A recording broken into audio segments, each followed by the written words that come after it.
Moriden Athluan.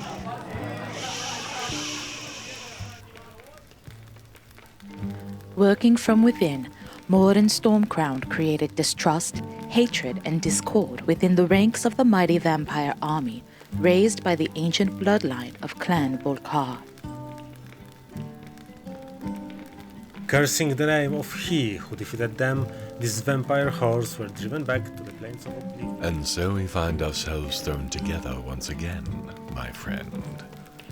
Almost as if one of us were looking for the other. But why would either of us do that? To self-improvement and the training of long-ignored talents and abilities.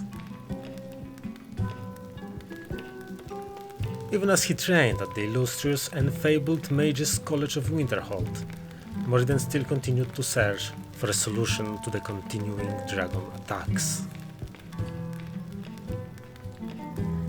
Spending his time, now, searching for answers among the countless tomes of the Arcane Library, it would not be long before he was again called on to save all of Skyrim. Ah, is that where we left off? Once again, the bards only tell you what they believe to be truth. They weren't there. They don't understand. You, though. You, of all people, need to understand. So let me tell you what the bards will not, what they cannot. Because the truth is not what the bards would have you believe.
'26 Evening Star, 4th Era 201.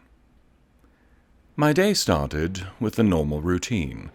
A quick cup of something warm, a small bowl of dried grains and a small amount of milk, and, of course, the startled cries of "Dragon!" from the courtyard.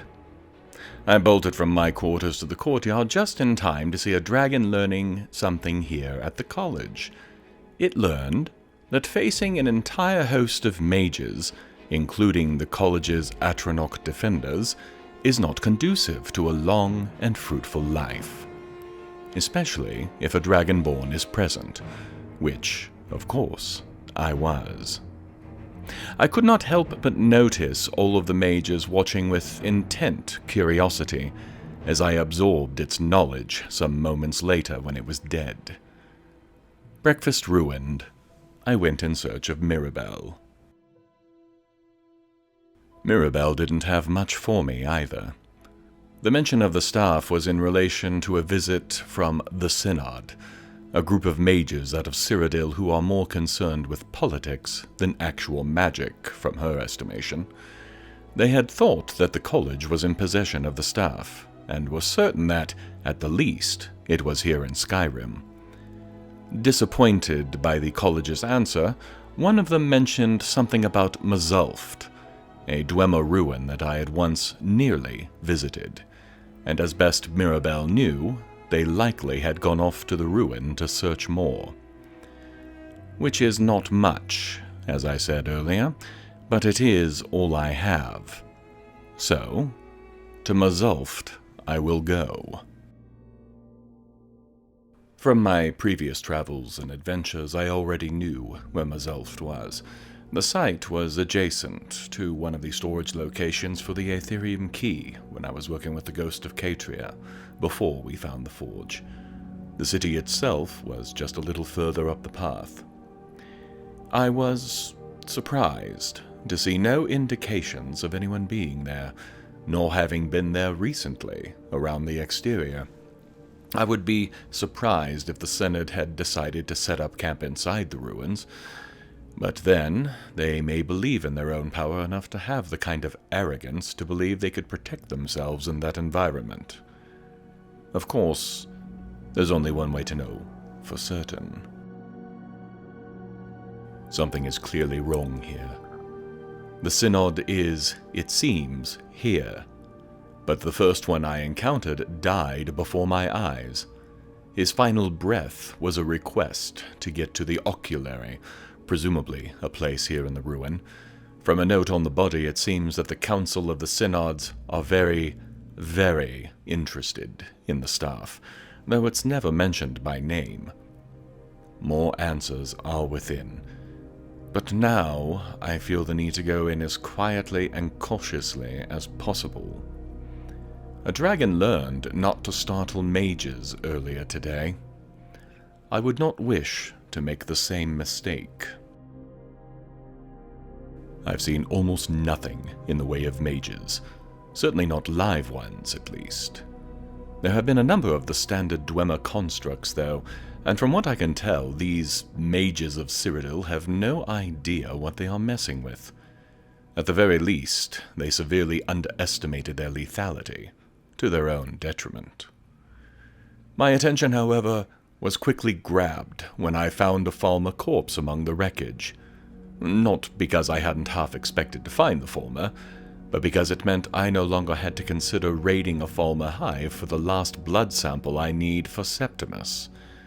With this last addition, I can get back to Septimus and see what lies inside the box, and just how Lord Mora intends that his old champion will be removed. Through the entire ruin, and even a cave section, where there were numerous Falmer, I saw almost nothing of the Synod, except their corpses. Though it is hard to tell indoors, I have the feeling, mostly based on my own fatigue, that it is late in the evening, perhaps early in the next morning.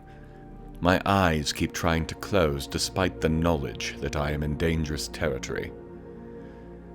Finally, I had no choice. I located a room that seemed defensible and set up a small camp, minimal even. Really just a padded layer to sleep on tucked away in a corner of a large room away from the light sources. I'll have to hope that it's enough. If by some chance the Falmer kill me tonight, well, the world will end when Alduin gets back from Sovngarde, I suppose, so I will have lots of company in oblivion. 27 Evening Star, 4th Era, 201. It took some time once I awoke, but eventually I ran into a door that was locked in such a way that I couldn't get it open. No key I'd found would fit the lock, and my skills with a set of lockpicks seemed to be of no use. I must have made enough noise trying it, however, that it alerted someone on the far side, someone who thought I was Gavos. I'm not sure who that was, but I wasn't going to argue when the voice on the other side announced it was opening the door. The introductions were tense once the mage realized I wasn't Gavos, the mage I had found at the front door of the ruin, as it turns out. The survivor, Paratus, was even more tense when I gave him the crystal he'd been waiting for, and told him I was from the college and here looking for the Staff of Magnus. The combination of caution and fear in his eyes. Caution that I might take his prize from him even though he'd not yet claimed it, and fear that I had gotten through the entire room without much damage to show for it, made things even worse. Then he decided I'd basically saved his life, which was more or less true, and took me back to see what they had found, and what the crystal was for. When I realized what I was looking at, I almost laughed. I'd seen something remarkably like this before, in the deep depths of Black Reach. Some of the details were different, likely because the purpose was different, but the basic appearance of the Sky Dome was almost identical. I must have paused enough that Paratus noticed and asked me about it. I didn't give any details. He was keeping secrets, so turnabout seemed fair play, but I did mention that I had seen something similar before. This seemed to give him more hope, and asked if he thought I could get the thing working again. With the crystal back in place, I figured it was worth a try, and from the control console, I'd have a good shot at the mage if he decided to be troublesome as well. He remained on the lower platform as I started to manipulate what he calls the oculary. It took me longer than it should have to piece it all together. The beams of light didn't work the same way as the one in Blackreach had, and the crystals that I could rotate around the room always seemed to be just that little bit out of alignment with the beams. Only once I recalled a chance comment from Paratus that the focusing crystal had been made too cold, warped, and been useless, did I figure out what needed to be done. To Paratus's horror, he watched as I used the frostbite spell on the focusing crystal in short, controlled bursts, cooling the crystal. His shouts of outrage rapidly vanished, however, once he saw that the beams of light were moving, the crystal shrinking and altering the paths of light that were being created. I took a final look, hit it with a final burst of cold, and then returned to rotating the crystals, which were suddenly lining up exactly where I needed them.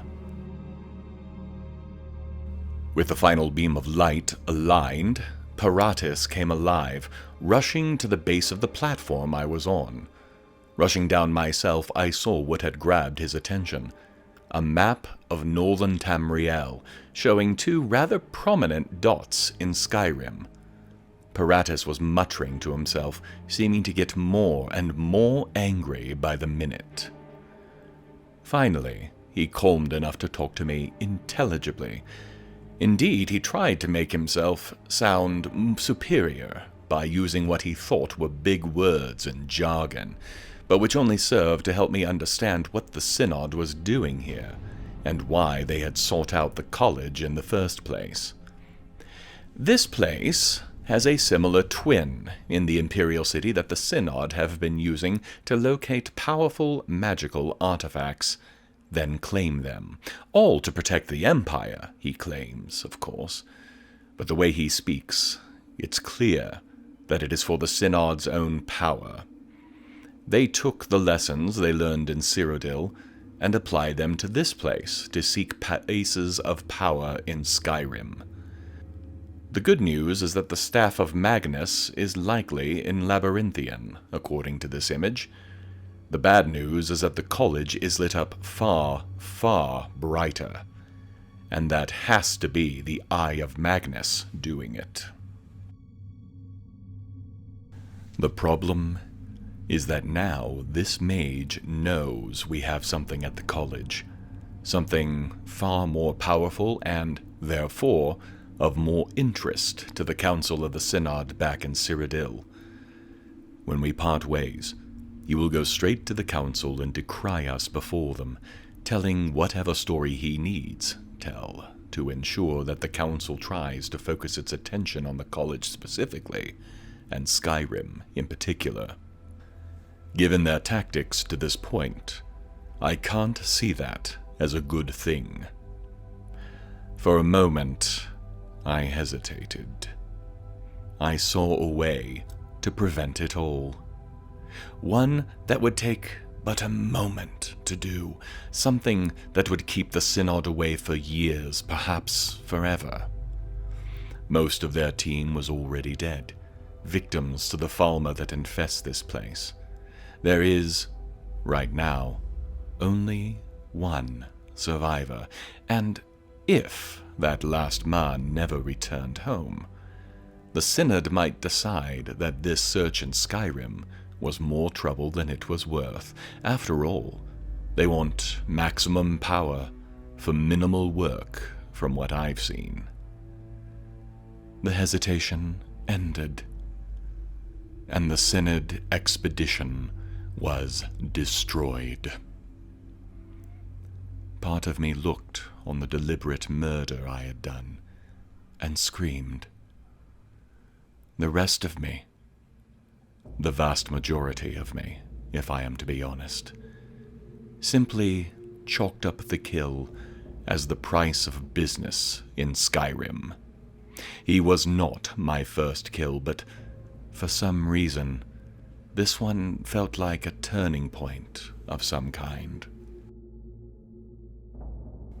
I heated the crystal back to roughly where it had started. I scrambled the positions of the crystals in the roof overhead. I removed the arrow I had placed in his head and placed a Falmer one in its place. Not the most elegant of staging, but more than enough, I think, to delay the Synod when, if they ever investigate. They are unlikely to realize the arrow was placed there, so will blame the Falmer.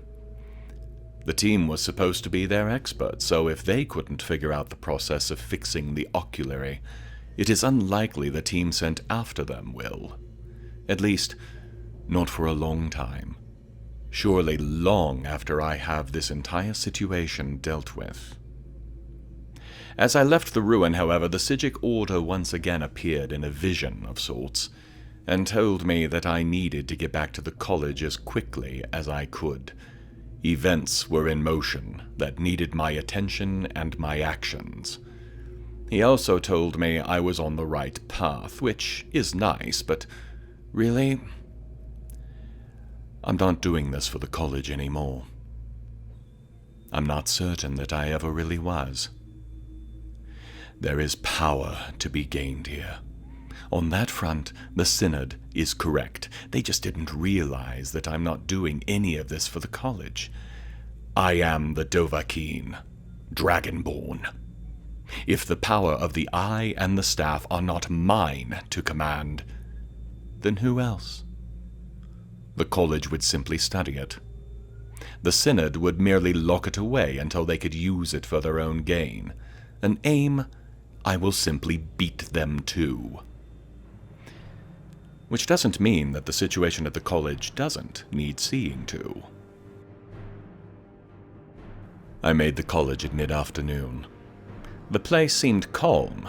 Given what the Psijic monk had told me, I expected otherwise, but since there seemed to be no rush to speak of, I took a small time to package up a few new finds I'd picked up and send them to the museum. Though Arjen isn't there at the moment, of course. I'll need to check in on the dig when I have a moment to spare. That done, I strode into the Hall of Elements and realized that not all was as it seemed. A huge barrier, similar to a ward, but somehow different to hear Mirabelle talk, was blocking off access to the main level of the hall. From their talk, it became apparent that Ancano was somehow doing this, and hearing this, my anger quickly rose to match the Archmage's, though for very different reasons. If that Thalmor was in there and broke or stole what I had found before I could find a purpose to which to use it, I was going to be very put out. All three of us threw the hardest, nastiest destruction magics we could at the barrier, and a few moments later, it fell. Slowly, we advanced into the hall. Ancano was in there, as we suspected, but for all we could tell, he was oblivious to anything else going on around him. The Thalmor was locked into something, linked to the Eye of Magnus by some kind of magical energy, and didn't react to us appearing at all, as though it were taking all of his attention just to control whatever it was he was doing. The Archmage approached carefully, and as soon as he got in arm's reach of Ancano, there was a flash of light and an explosion. I don't know how long I was out, maybe only a few moments. When I did awaken, though, Mirabelle was lying against the wall, and the Archmage was nowhere to be seen. I checked on Mirabelle, and she told me to find the Archmage as quickly as I could. Looking behind me, there was an even more massive barrier now surrounding both Ancano and the Eye of Magnus, one that there was little chance I could do anything about. So I went looking for Savos. Outside, in the courtyard, where the hole in the wall indicated he most likely was. Outside, it was chaos. The Archmage was on the ground in the center of the courtyard, and already many of the college had seen him. Tolfdir cleared the area and checked on Savos, but he was only going to tell us what was already obvious. The Archmage Savos Aaron was dead. Killed by the explosion, his trip through the hall's stone walls, or the final impact with the ground outside. Worse, now that I was outside, I could hear screams from the nearby city of Winterhold. Tolfdir raced back into the hall to help Mirabelle and get a hold on the situation. The other senior wizards corralled the apprentices into their dorm rooms, except, of course, for me. I was sent to deal with the situation in the city. I would far rather have followed Tolfdir, but in this kind of emergency, I could work to manipulate things later. For now, being the dutiful advanced student was the more prudent choice. So I ran to the city to see what was amiss. Feralda and Arniel caught up to me as I hit the bridges to Winterhold, and it was clear, even from there, that there was something going on. The screaming of the citizens was enough to tell us that, but the bright blue lights we were seeing didn't leave much room for doubt. Coming down off the bridges, the three of us paused for a moment, trying to understand what we were seeing. Imagine, if you can, a great blue ball of light. It hovers in the air, surrounded by a cage of what looks to be almost filigreed silver. Thin, seemingly easy to snap or break. Around that, then, is an almost secondary glow, one that freezes the blood merely by looking at it. Then it touches something, a person, a wall, even the ground, and instantly that thing is ice-coated, fragile. 10 such things were flying around the city, as it turned out. Between Mirabelle's use of ice spikes to keep her distance, the sacrifice of a few town guards, and my own and Arniel's contributions, we finally managed to destroy them all, but none were simple, none showed any particular weakness. That done, Mirabelle and Arniel sent me back to the college to Tolfdir. They would remain here and take care of any additional whatever they were. Even in the short time I had been gone, I could tell the situation had gotten worse. The energy field around Ancano had gotten bigger, though only just noticeably. Tolfdir couldn't even spare me a glance, so intent was he on trying to contain the field and keep it from growing.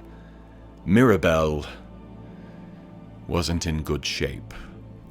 But with Savos dead, she was the senior-most wizard, and she was determined to take action as well. My instructions were to find the Staff of Magnus. Both the Sigics and now Mirabelle had made this clear. When I mentioned I was off to Labyrinthian to do so, she visibly paused, shaken. Apparently, this morning, Savos had handed her an item, something he'd said was from Labyrinthian, and said that when the time came, she would know what to do with it. Savos had known he was going to die, and also known where the staff was, somehow. Mirabelle said it had seemed personal to him. I intend to find out why while I'm there. With a last parting word, the mage stood up painfully and joined her efforts to Tulfdir. I did not, however, race for Labyrinthian. Only a fool rushes in without as much information as possible, and though I was hesitant to make use of it, I had one more place I could go to possibly get the information I would need to keep me alive. Septimus, on the ice island north of Winterhold, and his master, Hermaeus Mora. Really, more the latter than the first. I had the blood that Septimus needed, and if Lord Mora held to his word, and no reason to think he wouldn't, I would replace Septimus as his champion when this was done, which would give me access to knowledge and wisdom beyond the reach of most, if not all, men or mer. Whatever the price required of me, I was prepared to pay it. The daedric lord would not demand my life, that much I knew, as I would be useless to him if I was. I also knew, however, that the price was likely to be steep. I gave the blood to Septimus, and he began his work. The side of the box began to move, its parts twirling around in circles until they were all perfectly aligned. And then they vanished into the distance, traversing a distance that clearly could not have actually fit inside the giant cube. Septimus didn't even hesitate, running straight into the new passage and into the room at its center. There, on a pedestal, lay a book. Seeing it, Septimus cried out in anguish and anger. All of this work, all for a book. Forgetting that if his lord, Mora, wanted that book, then it must contain much knowledge and many secrets indeed. Not that Septimus had long to consider this, as suddenly he was pulled into the air and, in a small moment of time, flamed bright blue and fell to the ground in a pile of ashes. I turned toward the exit, the book in my hands, and Lord Mora was waiting for me. In his slow and distinctive echoing voice, he laid out the terms of our new relationship. The book, the Ogma Infinium, was his book, stolen from him hundreds of years past and locked away. Septimus had only ever been a tool, a means to an end to retrieve what was rightfully his. And now, rightfully mine, as Mora's champion. No additional price need be paid. All I was required to do was study the book, and unleash its knowledge upon the world as I saw fit. A slow laugh, and Mora vanished.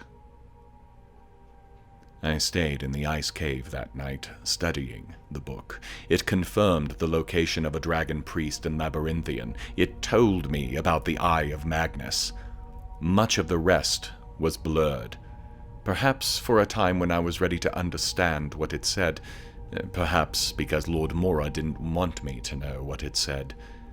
But for the first time, I truly understood the old saying that knowledge is power. And I had just come into the greatest trove of knowledge on all of Nirn.